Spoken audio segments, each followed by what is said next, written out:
또 하나는 이 문제를 이제 다루는 그 국민의당 내의 어떤 담론들이 대개 법적 책임론으로 지금 가고 있어요. 예. 뭐 현재까지도 그렇게 가고 있는데. 검찰 수사를 지켜보자든지 뭐. 근데 법적인 문제를 넘어서서 정당이라고 하는 것은 정치적 기구지 않습니까? 네. 정치적 기구는 정치적 책임에 대해서 고민을 해야 된단 말이에요. 그러니까 법적으로 어떤 형사적 책임이 있느냐 없느냐 또 누구에게 얼마나 그 경중이 주어지느냐 하는 네. 문제는 사법기구가 하는 문제고 도의적 책임의 문제는 저 같은 학교 선생이나 또 교회 목사가 하는 일이지 않습니까? 그런데 정당은 정치적 기구이기 때문에 법적 책임이나 도의적 책임을 넘어서서 정치적 책임 문제에 대해서 고민을 해야 되는데 그런 이제 문제에 대해서 굉장히 좀 소극적인 것 같아요. 그래서 뭐 꼬리 자르는 거 하는 거 아니냐 뭐 이런 의심도 거기서 오는 거죠. 그러니까 예를 들면 도대체 그 조작에 누가 가담했느냐라든지 또 뭐 누가 사전에 그 조작을 알았느냐 그 범위가 뭐라냐 하는 것은 사실 국민들 입장에서 보면 그리 중요하지 않아요. 그 사법부가 판단할 것이고. 네. 국민들의 입장에 중요한 것은 그 조작적 증거를 선거운동 과정에 썼지 않습니까? 30번 이상. 예. 그러니까 썼으면은 그거는 국민의당의 책임이에요. 예. 전체 책임이에요. 그리고 궁극적으로는 선거 과정이라는 것은 후보가 예. 최고의 책임을 지는 위치에 있죠. 언제나 그렇죠. 예. 그러면 본인이 몰랐어도 책임지고 알았어도 책임지고. 그렇습니다. 그래서 그런 것이 이제 정치적 책임이라는 얘기거든요. 정치적 책임이라는 관점에서 좀 더 적극적인 대응이 있었어야 될 텐데 이틀 3일 지난 시점에서 여전히 그런 것들이 아직 보이질 않아서 지금까지 공식적인지 아닌지는 모르겠습니다. 한 언론의 보도에 따르면 영장이 발부되는 정도 그 정도 시점 이제 최초의 법적인 조치가 내려지는 거죠. 그 명백한 조치가 있으면 이제 발표가 있지 않겠느냐. 그러면서 뭐 측근이 누군지는 모르겠습니다만 측근발로 뭐 정면 돌파 그러니까 사과보다는 뭐 사과도 물론 있겠지만 사과보다는 어떻게 조치를 할 것이고 어떻게 대응할 것 앞으로 해 나갈 것이고 뭐 국민의당을 그래서 어떻게 살릴 것인가 이런 데 방침을 지키는 내용이 나오지 않겠냐 이런 보도가 있거든요. 뭐 그렇다고 한다면 우선에 이제 법적인 문제가 좀 정리되는 걸 봐가면서 하겠다고 하는 것은 이해는 갑니다. 왜냐하면 뭐 불확실하니까 도대체 어디까지 얘기해야 될지 또 무슨 얘기해놨다가 일이 또 뒤집어지고 더 다른 의혹이 생겨날지 뭐 이런 것들이 이제 걱정일 텐데 저는 최고 지도자는 그런 걱정하면 안 된다고 생각합니다. 우리가 박근혜 대통령한테 계속 추궁했던 게 뭡니까? 국민적 눈높이에서 국민들이 궁금해하는 점에 대해서 왜 빨리 대답하지 않느냐 하는 거지 않습니까? 그래서 법적인 정리가 되기 전에라도 이 문제에 대해서 책임과 또 사과 이런 것들은 하는 것이 옳다고 생각하고요. 물론 이제 그거 이해는 하지만 그다음에 또 하나는 또 할 수 없으니 여러 번 할 수 없으니 한 번에 정리해서 하겠다. 여러 번 해도 좋죠. 그러니까 이것은 제가 책임질 일입니다. 현재 지금 이 문제 때문에 국민의당이 거의 뭐 와해 상태라고 할 정도로 혼란 속에 있지 않습니까? 그러면 자신을 서포트해 주었던 또 자신을 위해서 뛰었던 그런 집단과 세력에 대해서 본인이 장수가 책임을 져야죠. 그래서 이건 내가 책임질 일입니다. 그리고 내가 앞으로 이 문제의 그 정리 과정을 계속 따라가면서 국민들이 궁금하게 생각하는 것에 대해서 다 밝히도록 하겠고 어떻게 하겠다. 이런 계획을 우선 빨리 얘기를 하고 그다음에 사태 추이에 따라서 또 사과할 수도 있는 거죠. 저는 그렇게 생각하고 그다음에 또 하나는 이제 자, 이야기를 계속 이어가 보면 나는 안철수 후보에 집중합니다. 안철수 씨가 대선 토론 때 했던 말은 지금도 제가 기억을 하고 있었거든요. 이것을 특별히 잘 부각시키지는 않네라는 게 첫인상이었고요. 흘러가듯이 아까 제가 말씀드렸던 그 문맥을 던졌던 것도 지금 다시 한번 제가 확인해 봤는데 맞아요. 문재인 후보에게 답을 들으려고 하는 질문이 아니고 이것이 특혜입니까? 뭐 아버지를 둔 뭐 5급 상당의 뭐 이런 게 특혜입니까라고 얘기를 해요. 근데 이 사건의 기본적인 가장 핵심은 문준용 씨가 어디를 들어갔냐가 아니라 아버지가 뭔가 이렇게 상황을 만들어 놓고 아들을 특혜 채용하는데 아버지가 주도를 했다 요거잖아요. 맞습니다. 그러면 안철수 후보 입장에서 제가 그런 질문을 여러 사람들한테 해봤어요. 안철수가 정말로 그런 것을 조작할 수 있는 인격일까요? 아닐까를 질문해봤어요. 다수의 사람들은 그래도 안철수가 그 정도까지 했을까 하는 그런 생각을 가지신 분들이 많더라고요. 평소 이미지 때문에요. 제가 대선 겪으면서 느낀 건데 MB와의 연관성 같은 걸 보고 느낀 건데 다시 한번 제기해보면 전 충분히 알았을 가능성이 있다라고 느껴져요. 그러니까 안철수가 주도적으로 조작을 했다, 지시했다가 아니라 조작을 하려고 하는 그 조직의 제한, 응집력을 제어할 의도가 없었다는 거 저는 봐요. 그러니까 실제로 결재까지 했을 확률도 높아요. 그러니까 그런 가장 대표적인 태도 있지 않습니까? 나는 모르겠으니까 알아서 해. 라는 식으로. 그러니까 상황을 다 알고 아는 상태에서 나는 도저히 어떻게 될지 모르겠으니까 나는 모르겠어. 니들이 알아서 해. 이런 방식으로 진행되는 게 아닐까. 내가 심리적으로 거짓말을 하려고 하면은 내가 명백하게 그게 거짓인 걸 알고 누구한테 질문을 던질 때는요. 더군다나 생중계되고 있는 TV로 하는 대선 토론이잖아요. 이럴 때는 정말 흘리듯이 한 방 치고 상대방 다 듣고 싶지 않고 다른 걸로 바로 넘어가고 사람들한테 그 문장만 인식하고 남아있게끔 하려는 전략을 구사했다고 봐요. 그 음성 파일을 다시 한번 제가 방송에 넣어드리도록 할 텐데 한번 들어보시기 바라고요. 그럼 제가 문 후보께 묻겠습니다. 카이스트 교수가 서울대 교수로 이직한 것이 특혜입니까? 아니면 권력 실세에 있는 아버지를 두고 있는 아들이 5급 직원으로 채용된 게 특혜입니까? 그런데 이 문제를 풀기 위해서는 저는 제안합니다. 국회에서 이 문제 해결해야 됩니다. 교문이 열고 환노위 열어서 모두 다 투명하게 저는 검증받는 것이 옳다고 봅니다. 이 자리에서 내일 그 두 위원회 상임위 열자고 약속해 주시겠습니까? 자, 그러면은 트윗을 한번 보겠습니다. 국민의당. 다시봄님의 트윗입니다. 안철수는 사퇴한 지역구의 산불 현장에 바로 나타나더니 당의 존립이 위태로울 정도의 엄청난 조작 사건이 터졌는데 입장 표명은커녕 코빼기도 안 보임. 현재 민간인 신분이라서 산불 났을 때도 이미 민간인 신분이었음. 대선 후보로서 책임감 따윈 없는 건가라고 올려주셨습니다. 이니즘님이 송민순 수첩 일기장 조작, 홍준표 편지 조작, 안철수 녹취 녹음 카톡 조작. 야, 수법은 네가 제일 들어 이 새끼야. 이렇게 하셨는데 여기 사진을 첨부 해주셨어요. 그 대선 후보 당시에 그 썰전에 나왔었잖아요. 그 썰전에 나와가지고 이제 그 밑에 자막이 크게 이제 딱 박힌 게 나쁜 것을 배울 시간이 없었습니다. 똑같아. 그런 쪽으로 조금 더 연마해요. 나중에 방송으로 많이 써먹게. 네, 프로 문발로로 거듭나도록 열심히 하겠습니다. 어제 어떤 분이 저한테 물어보시더라고요. 안철수가 사과를 할까요? 그래서 제가 대략 예측을 한 게 안철수 스타일로 보면 사과를 할 수는 있는데 당장 안 할 거다. 그리고 안 하고 그냥 넘어갈 가능성도 있다. 이게 안철수가 사과를 하게 되면 또 전국이 한바탕 더 휘몰아치는 그 소용돌이가 있고요. 일부 이제 음모론 하시는 분들에 의하면은 지금 이게 김경준의 BBK를 덮으려고 국민의당에서 터뜨린 사건이다. 셀프로 터뜨린 사건이다. 이렇게 말씀하시는 분들이 있어요. 있습니다. 예. 예. 그렇다 보니까 어떤 이득이 더 크냐 이야기할 수도 있겠지만 그렇다고 해서 BBK 사건이 덮이는 건 아니죠. 이슈가 조금 더 컸다 작아졌다 할 뿐이지. 그리고 당장 김경준 씨가 그걸 터뜨렸다고 해서 수사가 바로 들어갈 수 있는 것도 아니고요. 법적으로 끝난 사안이라서 새로운 전기가 마련되지 않으면 좀 힘들다고 보고. 김경준 씨가 트위터에 그런 글을 썼어요. BBK 사건을 다시 공론화해서 내가 얻을 수 있는 이익은 없다. 이미 벌써 처벌이 끝났기 때문에 내가 얻을 수 있는 이익은 없다. 나한테 뭐라고 하지 마라.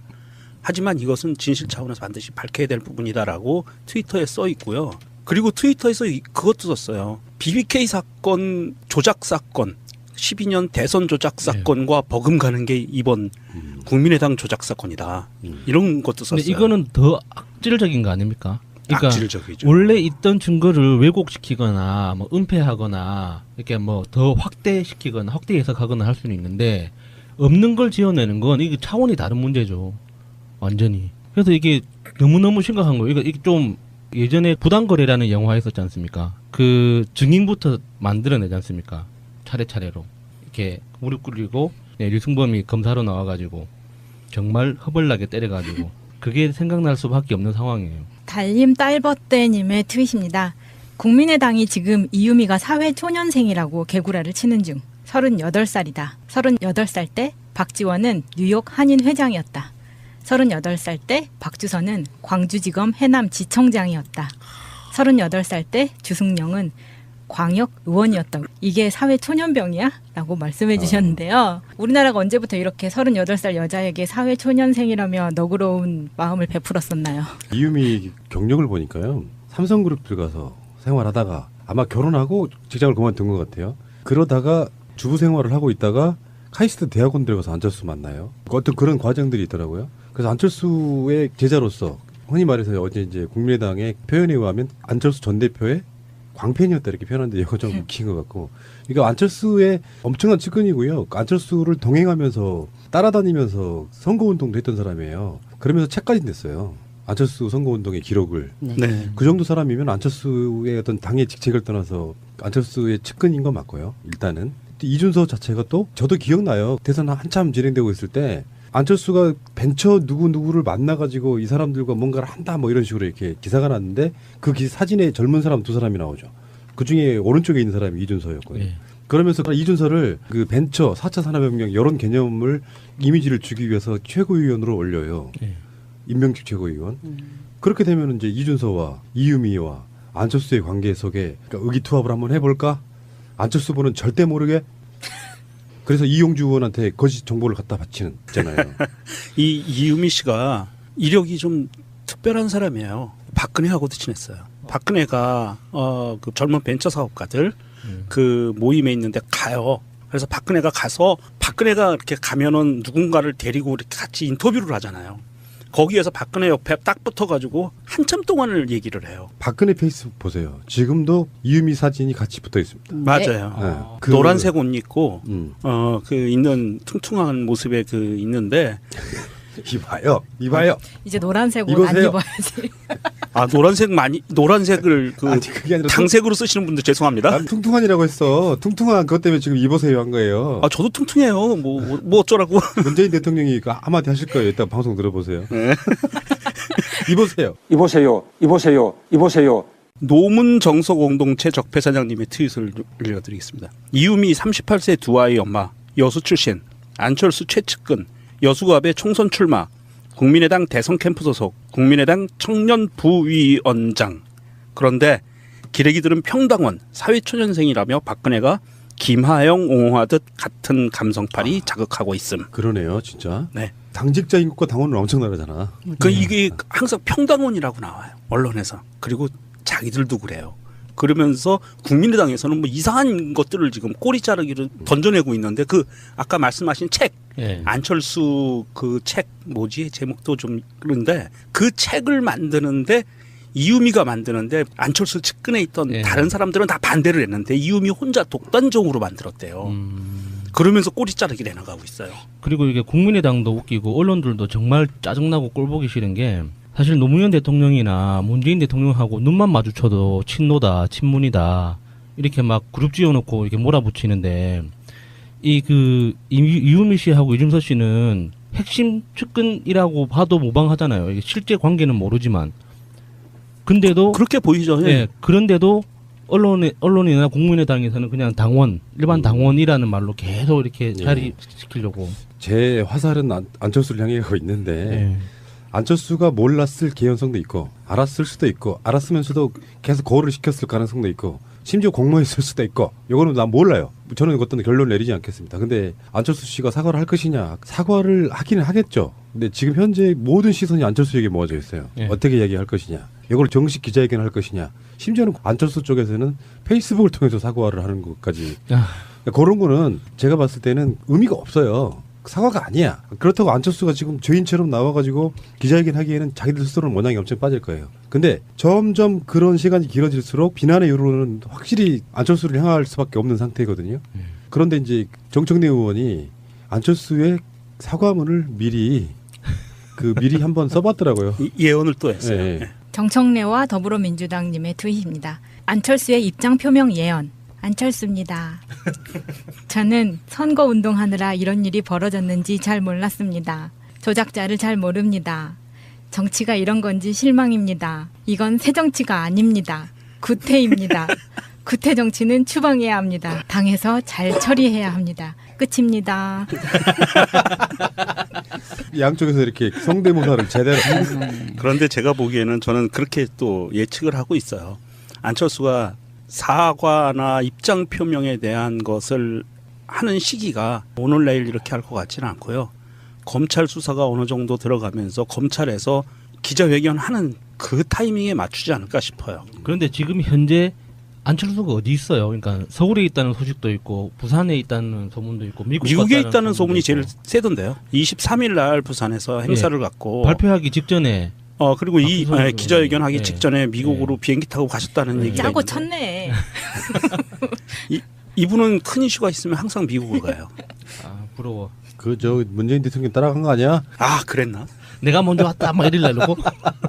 근데 그거 이런 거 있잖아요. 이게 이제 유체이탈 화법이라고 하는데 사실 정청래 의원이 그냥 쓴 글이 아니고 이런 방식으로 피해 왔어요. 자기 당내에 무슨 사건들이 일어나면은 내가 책임있다 이런 것보다는 구태다, 새 정치가 아니다, 실망이다, 뭐 이런 방식으로 해왔기 때문에 어처구니가 없는 거죠.